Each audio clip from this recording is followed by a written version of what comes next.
Yes. Thank you. Thank you, Daddy Apostle. You mentioned in the morning that Abraham, from age 75 years old, have to wait for the promise to be fulfilled up to age 99. It would be helpful, Daddy, to share with us some of the insight on what Abraham did during those long years of waiting. Because many of us were waiting for special promises as well, and it's taking so long. So having an insight on what Abraham did will help us as well while we're waiting. That is very interesting. He mind his business. That's all. You see, when you look at people like Abraham, we always forget that they're just like us. The man just came from Iraq. You know? He was an Iraqi. And God went to him and told him to leave that place and go to Canaan. The Bible said in the book of Genesis 12, he left immediately. That's number one. He trusted God and he obeyed. And I think the book of Hebrews chapter 11 explains more about that. He left and he followed the instruction. And you know, another thing Abraham did was that when, after the chapter 12 encounter, and he got to Canaan, the land flowing with milk and honey, the first thing that happened to him was he was welcomed by a severe famine. How can God say that a place is flowing with milk and honey? Where he was in Iraq, in land of Ur, he did not have famine there. He had pleasure. He had everything he wanted. But then God now said, go to a land that is flowing with milk and honey. He got there, and where is the milk? Where is the honey? It's famine that welcomed him. But you know something with him? He didn't doubt God. He didn't doubt God. He didn't question God. If you go to Hebrew, it tells you that, you know, it is by faith he walked with God. He believed. One of the things about Abraham in Hebrew is that he said, when God told him that, okay, the son that I've given you, go and slaughter. He said, Abraham believed that God can raise the dead. So he didn't complain. I don't like this place. This is where God said I should be. He came. And when famine welcomed him, he got information, and they said that there's plenty in Egypt. Hello, all of us, Egypt, here we come. They moved to Egypt. All right? And from Egypt, God blessed them until the famine was over. And they came back to Canaan. Because Canaan is where God said he should go. He came back to the Canaan. But at that time, he was loaded with gold and silver and cattle and maid servant, female servant. What you learn from that is that if you continue to trust and obey God, God will take care of you. Don't complain. God will take care of you. He never doubted God. If God spoke to me and he didn't come again, what he has said is enough to carry me into the destiny, if I can only believe. And that's why it says that our faith is the anchor of our hope. You know? But if you look at, therefore, when he finished all that, he came to a season where, you know, the faith of Sarah ran off. And Sarah said, my husband, you are the one God promised, but me, I'm getting too old. Just about 13 years to when God will come back again to them. From the 25 years, remove 13 from 25, 12. So after 12 years, God promised. Sarah just said, Abraham, why don't you take my maidservant? Maybe that promise of God is through her. And sometimes we miss it. All right? When we try to help God, you must not allow. It's the woman, it's not Abraham. Abraham don't have issue. It's the woman who said, I'm getting too old. Even now, I can't even have children. Why don't you give me children by Abraham? But don't you understand that it's still within the divine plan of God? That child was conceived by the slave girl, and he became the Arabs, who are the cousins of Israel till today. Saudi Arabia, the rest of them. They came from Ishmael. But if you look at something in that area, when you read it, when the woman now gave birth, the woman was a slave. Now was now claiming seniority to her mistress, and began to count the anointed one, because Sarah had given up hope by the physical nature that she was. So, and she said something strange. She blamed Abraham for getting Ishmael. And she's the one who told Abraham, women are like that now. When I was talking about marriage seminar, I told you about the nature of women, which is different from the nature of man. But you know something? When she now was blaming Abraham, I did not read in the Bible that Abraham answered her. Abraham just said, forgive me. He didn't say, you are the one who put me in that condition. Are you not the one who said this? No, two wrongs can't make it right. Okay, I'm sorry. Now you have this woman. Do to the woman whatever you like. It's okay, I sent you out, I'm the boss. And when she sent the woman out, the angel of the Lord was waiting for the woman. The angel of the Lord was waiting for the woman. And he appeared to the woman. Because the woman came from the covenant man, Abraham. That tells you that the descendant of Abraham, whatever the case may be, God will never leave you. He made covenant with us. He will never leave us. And our destiny has been carved, which must be fulfilled. And God blessed that boy and told him what his descendants are doing today. Sitting on oil wells. God told her. And then God said, go back to your mistress. Can you imagine? So she went back. And she took her back. So when God now appeared at the 99 age, and he was telling Abraham said, well, God, you see, the story is this. When it seemed as if it's becoming too late, my wife got me to impregnate this woman, and you gave me a son by him. That promise maybe is that son, isn't it? God has a great sense of humor. He wasn't angry with him because he's flesh and blood. And he said, Abraham, no, not that child. I have a child for you. Will come out from the body of your wife, because nothing shall be impossible with me. I am the Almighty. And then Abraham laughed. And God said, okay, let's go on. You are preparing food for us. And when they got near the tent of Sarah, God spoke aloud, knowing that Sarah was listening, the same thing. And Sarah also laughed. God said to Abraham, did you laugh? He said, oh, God, I can laugh. To laugh at you or laugh before you, why should I laugh, What you are saying, you are God, I'm man, you see, the whole of every, the body is gone. And I told you, he is one of those guys who still walk like it's their strength. He's a warrior. And God said, okay, let's go to your wife. Maybe she will, have something in the opinion. And when he said it to the wife laughed and said, God knew both of them would laugh. And then God said, I tell you, Abraham, next year, by the time I come back, you will not conceive the child. You will carry the child in your hand. And that's what happened during the period. But if you look at in all, they continue to trust and believe God. Even when they made mistake, they still came back to God and rectified the mistake. But they stood on the promise. There are some times that God will tell you something about yourself. You can never imagine that it will ever happen. Let me say this to you.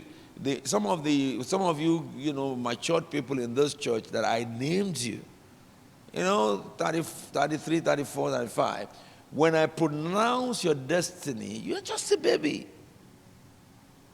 There is one of the families in church that she was born premature, so tiny. And when I named that child, the Lord said to me that she will be the tallest in the family and the biggest in the family. And this is a family of giants. That tiny little girl,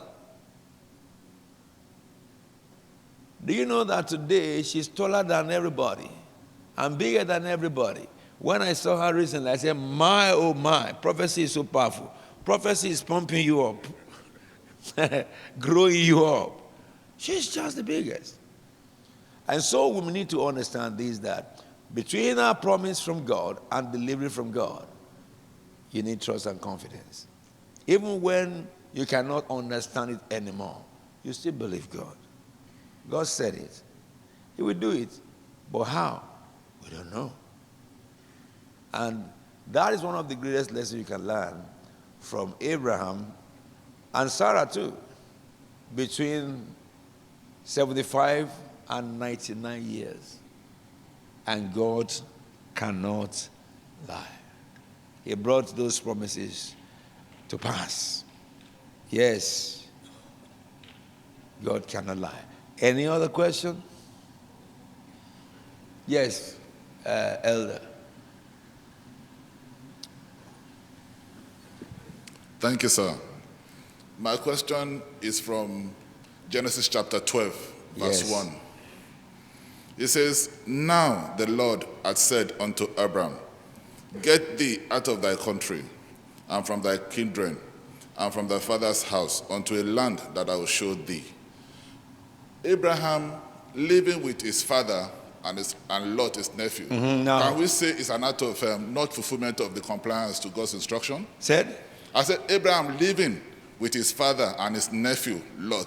Yeah. Can we say it is an act of not full compliance to the instruction of God? Because he was told to leave his country, Yes. to leave his kindred, Yes. and to leave his father's house. Yes. But he left with his father Yes. and his nephew, Lot. Uh-huh. So can we say that is not a full compliance to the instruction from God? Full obedience. Yes. Okay.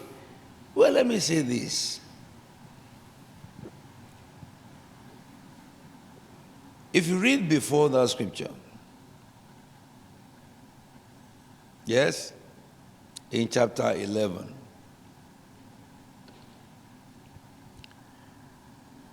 verse 27 says, 11, this is the account of Terah.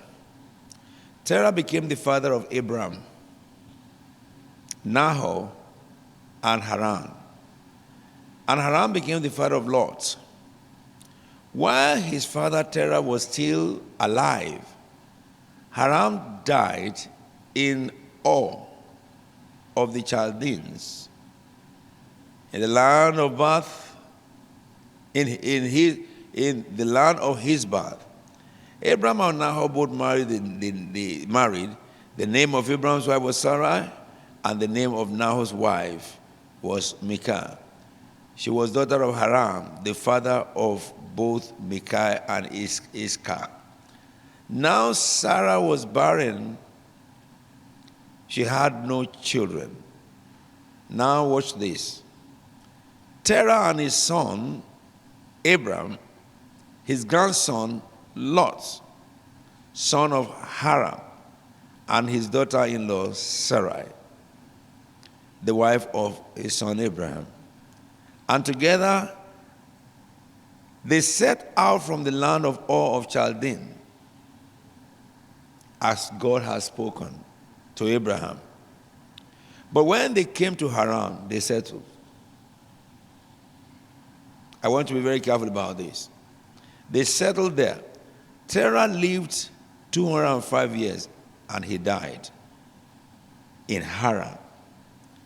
Then the Lord said to Abraham, and the Lord has said to Abraham, leave your country, your people, your father's household, and go to the land I will show you. Can I say to us that, should we say that Abraham did not fully obey? He did. But let me say, when he was going, his father followed him. His cousin followed him. If his cousin did not follow him, How will he have a wife? Sarah is his family, but she followed him. How would Abraham have married Sarah? What about Lot? It's his responsibility. He's his nephew. Who will he leave Lot with? So that does not mean that he did not obey God. But by virtue of his position, all these people are his dependents, together with his father. But before God fulfilled the destiny, the father died. He lived too long. Oh yeah, too very long. 205. I think Trump is talking about some people, they are collecting money about them at the age of 300 in America. Hallelujah. This is not the one for Terah. Terah was really 205. So if we look at it really, it's not an act of disobedience. It's a virtue of circumstance. It's an issue of circumstance. But if we look at, therefore, also, Lot eventually separated from Abraham. But then, when he separated from covenant, he lost everything, and he had to come back under covenant for him to prosper. So it's not an act of disobedience, it's a situation of the circumstance. Of course, God called him and said that to him directly, but he did not tell him to the exclusion of your responsibilities. And they are his responsibilities. And they prospered with him at the same time. When they departed, he lost everything, he came back, and they continued their life together. So it's not an act of disobedience, rather it is an act of responsibility.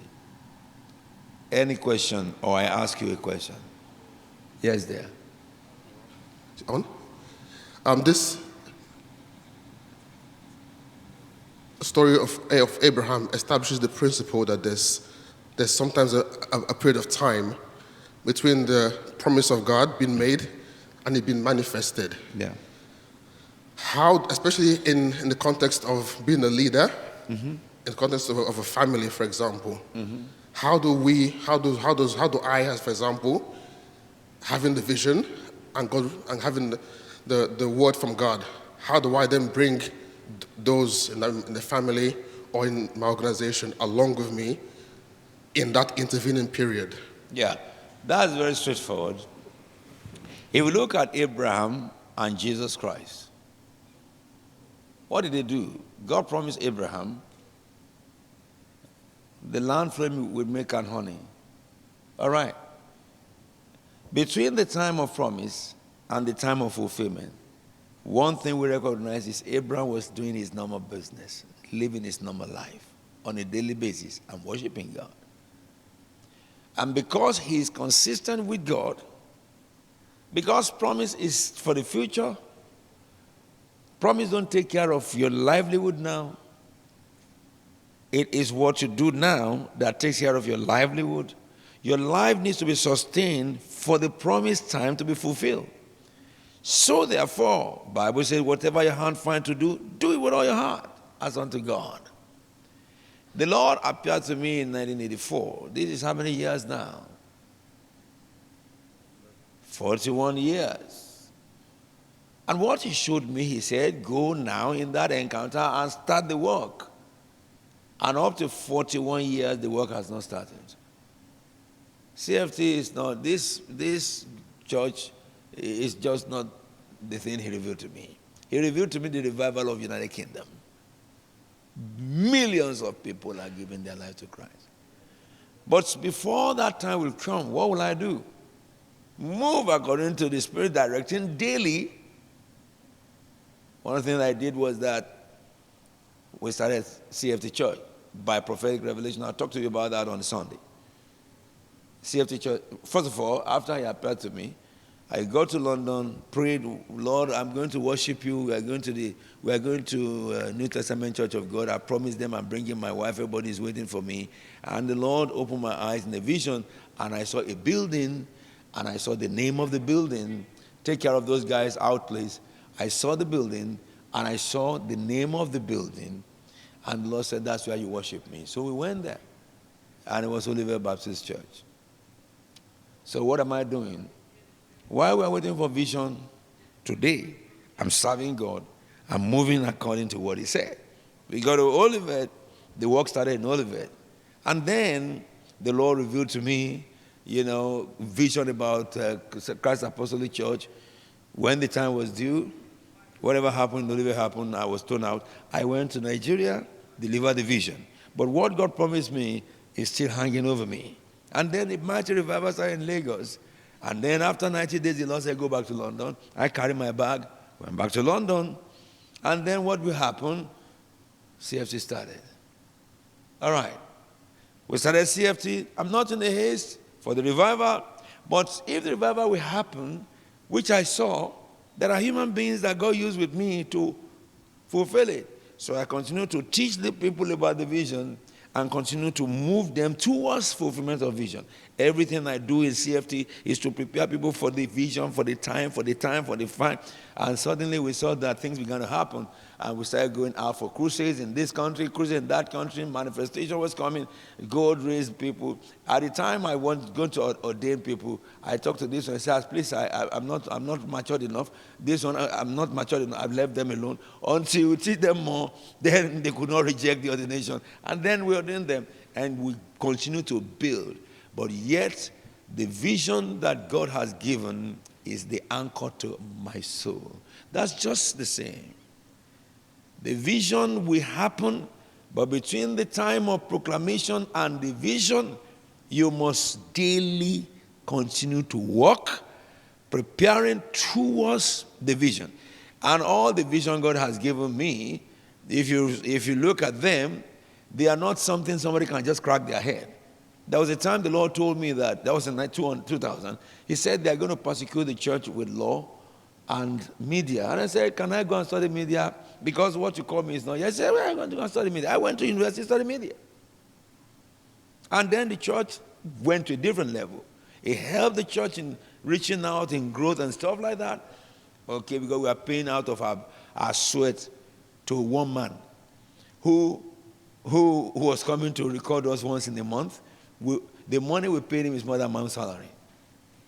But when I went to university to study multimedia, by 6 months, because my mind is that everything I need to do for the church to advance, I was able to do all his job. And we just sacked him. His pastor came to beg. I said, we don't take him begging. He has been collecting money from us, stupendous. And we started doing it. And God began to raise other people in church. Then continue. And then the Lord said, go and study law. I went to study law. Oh, what will you do with it? What will you do with law? Is that not what I was teaching you today? And that's how I'm going to end it. So, everything that you do, a person who will fulfill promise cannot be a sitting person who does nothing. It will never come to pass. There are some hurdles you must cross. There are preparations that you must put in place by your hard labor, believing God daily, living a life one day at a time, and increasing in capacity, increasing in everything that will equip you for the vision, because when the vision will manifest. And that is what helps a person, though the day of the vision fulfillment has not come, but because your vision is the anchor, God will be inspiring you daily as you pursue the vision to take steps here and there that he will put together to bring the fulfillment. When the fulfillment will come, you are fully equipped.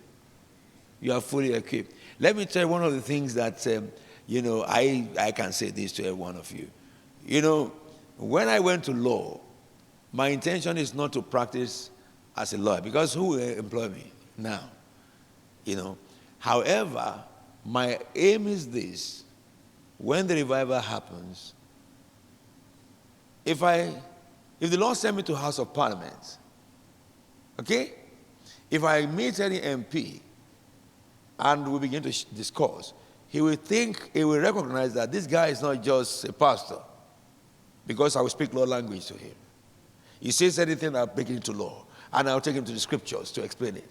That's what I'm doing now. If anybody contempts pastors, when I talk to them, they think 3 times. If I put my hand in my pocket and give them my card, their countenance changes, their approach changes to me. Now, so in that revival, I will stand in Buckingham Palace, I will stand before the House of Lords, I will stand before the Parliament. I cannot be intimidated by anybody's ability or whatever. Talk at any level, I will match up with you. Plus the manifestation of grace of God, which I can operate, which they cannot. And this is what God will use to bring the revival. So when God promises you that you are going to be a multi-millionaire, you cannot sleep all the time and then one day wake up to be a millionaire. Yes, you cannot. All the discipline a millionaire should have must be fully formed in you and root the vision. And then you enter into manifestation. That's how it goes. That's how it goes. Your troop will be willing in the days of your battle. Now, before we end up our prayer tonight, you tell me what is promise. Oh, you have a question? So who will tell me what promise is? Is what? Is what? Oath. Promise is an oath? Yes. Something else. Promise is what? An obligation. Yes. Promise is what? An undertaking. Yes. Promise is what? Transaction. Enforceable agreements between two persons. The one who promised is under obligation to deliver his promise to the other one. When I was in the green room, we were talking about, and I want those of you who are into law to open 2 ears now and hear me. We were talking about promise as in wills. And we were talking about promises that man make can adem. Because Numbers say God is not a man that will change his mind. A person who promised in law can, if I promise you my Rolls Royce, that when I die, you will own my Rolls Royce. And suddenly before I die, I thought I should sell this Rolls Royce and buy a plane. But in my will, I never said, you will inherit my plane. And I die. It is in my will that you will inherit my Rolls Royce. But if I sold the Rolls Royce to buy a plane, that promise adem. It means it is not enforceable because I changed my mind to sell that commodity. It's now another name. It's no more Rolls Royce. It's now a jet. Okay? But God's promise cannot adem because God is not a man that he will lie. He's not a son of man that he will change his mind. Has he spoken and not done it? Has he promised and not carried out? When God makes promise, it is an undertaking. It's irrevocable by God himself who made it. Neither can he touch it any longer because that which he has said to you, wait for you alone. And that is the interpretation of that Numbers, the distinction between God and man. Do we get it now? The promise of God will always come to pass. It cannot fail. It will not fail. It remains over you who should receive the promise for your lifetime. And that's the reason why we must get it done, so that the promise can manifest in us. Are we together now? So promise is an enforceable agreement between man and God. The promise of God I'm talking about. And He's under obligation to fulfill the promise. As long as you are a child of God, God is bound to fulfill the promise. But if you get out of being a child of God, maybe I will say that the promise can adem. Yes? Have I answered a question? You have a question? Yeah, I've got a question. Yeah, just say it. This week, when we read Matthew, we're reminded of the importance of asking God. It says, when we ask, we will receive. So I'm wondering, Abraham, there's no record that he actually went to God to ask about or remind him of his promise. So is it important to ask God of what he's promised? For example, if you prophesy over my life, do I need to go to God and remind him asking, or just leave it for him to just do it? The Bible says, you works time. of my hand, command ye me concerning what I've said. That's what the Bible says. You know, I want us to just look at God like a relational father, you know, in the house. If your father promised you that once you have your first degree, I'm going to get you a Bentley, and he has money to do that and more than that. Oh, I have a house in Parkland. If you can get first class, I give you the key. And now you went and got first class. So what do you do? What do you do? You ask him. You deliver that first class certificate to your dad in exchange for the house in Parkland. So we have to tell God about what he has promised us. It says, ask until your joy is full. In the situation of, in the case of Abraham, the Bible didn't record that he asked God. But I believe he will be asking God. Because, why do I believe that? There is an implied terms in the statement of Sarah, when God said, by this time next year, and Sarah said, after I'm worn out. So the implied terms of it is that you will have come early, we have been asking all these days, you didn't come. Now I'm kaput. And God said, yes, that is me. I allow things to run out so that when I do it, it's only I who can do such. And I will still bring it to pass.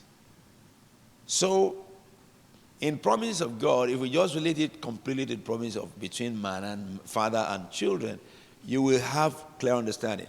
And let me say this to you. Your lifestyle, Satan can use your lifestyle to hinder promise. But he cannot hinder God from delivery. But those who are truly born again, if the devil mess up with your mind or body, which are the two entities of you that Satan can use to hinder you, if you are born of God, you will repent and go back to your normal life. So that's what happened to Abraham. All along, the mistake he did, he repented. The mistake he did, he repented. But he continued to believe God and continued to worship God in the fear and awe of God until the promise was fulfilled. And that's why God said to him that, for you, Abraham, I am God Almighty, but you, be right before me and be complete before me.